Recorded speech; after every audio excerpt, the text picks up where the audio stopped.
Okay ကျမဒီနေ့ချမောင်ကြောတယ်ပေါ့နော်ဒါလေးတွေကပါလေးလေဆိုပင်စိမ်းပဇဲပေါ့နော်ပင်စိမ်းကကိုယ့်ဘာကိုဓာတ်ရမ်းမှာ planted လောက်ထားတာကိုယ့်ဘာကိုစိုက်ထားတဲ့ဟာလေးပေါ့နော်အဲ့ဒါပင်စိမ်းမျိုးစိဝယ်ပြီးတော့စိုက်ထားတာမျိုးစိကမပေါင်းပါဘူးထင်တာအများကြီးကျဲလိုက်တာအရင်ကတောက်လာတော့ဒါလေးနှုတ်ပြီးတော့မိခက်လေးနဲ့ခက်လေးပေါ့နော်စားမယ်ဒါလေးက frozen pepper ရှိပြီပေါ့နော်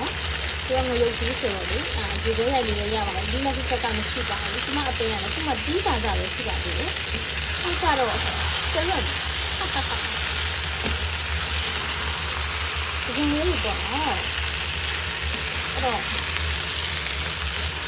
ပြေးလိုက်မယ်ရှင်အဲ့တော့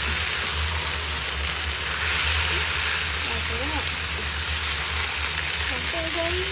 ဆိုတာလည်းဆိုအရင်ကလည်းမဆက်ဆက်မှာပြီးရပေါ့နော်ဒီလိုဆိုတော့ဒီမှာအဲ့လိုထည့်ပေးရမယ်ရှင်ဒီဆိုအင်းရဲ့တန်ဖိုးကနှစ်ကတစ်ခါတည်း130တန်းနှစ်၅တော့ပါတယ်ပေါ့နော်၅တော့ဟုတ်တယ်အဲ့ဒါကစမောင်းရတော့probably maybe အမှန်ကြီးရမ်း900လောက်မှရှိမှာမသိဘူးအခဲရိုက်ထားတဲ့ဟာလေးပေါ့နော်အဲ့ဒါလေးကဒီကတော့950နဲ့မှ8ရန်ပေးရတဲ့အဖို့ပေါ့နော်ဆိုကြတော့ဆိုကြဆိုရင်တော့အကုန်လုံးကိုတန်းရှင်းဆိုကြလောက်ထားတဲ့ဟာမဟုတ်ဘူးပေါ့နော်ကြောလို့ခွဲပြီးတော့စီတောင်းလေးကိုထုတ်ရပါသေးတယ်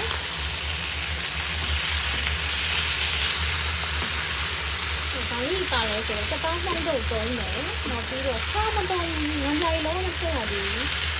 ဗကြုံမပိပေါ့နော်ဆိုင်းဗကြုံမပိနည်းနည်းထည့်ထားတယ်ဒီနဲ့ဗကြုံနဲ့တယ်ပဲဒီမှာလည်းမဆွနိုင်တော့ဘူးဆိုတော့နော်အဲ့လိုမျိုးထည့်ထားပါလို့ရှင်ဒါကတော့နှစ်တဲငံကြိုင်နှစ်ဆုံးဖတ်ထားရတော့နော်ငံကြိုင်လုံးမယ်လို့ဆိုတော့ဒါနဲ့အရင်အညာလေးမစားကြဘူးဆိုတော့လောကစားလေးမထည့်ထားဘူးဘာမှမထည့်တော့ဘူးနော်အယုံကျန်းအခွဲအနေမှထည့်အောင်မယ်ဆိုကြည့်လို့ရတယ်ကျွန်တော်တို့အယောင်ရအရင်လှနေတော့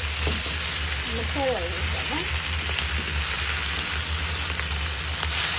တော့ဟိုလိုဆိုရင်တက်တာဖြစ်တဲ့အတွက်အမေလေးကိုတွေးလိုက်နေတယ်ရှင်ဒီလေးထပ်ပြီးမထည့်တော့ဘူးဒီလေးအရင်မတုံးဘူးဆိုတော့ဒီလိုမျိုးဆိုလိုက်ရတယ်နော်သူကကြော်တဲ့ပုံစံလေးအမျိုးမျိုးရှိနေတယ်နဲ့ဟုတ်လားမျိုးမျိုးကြော်ပြီးရပေါ့နော်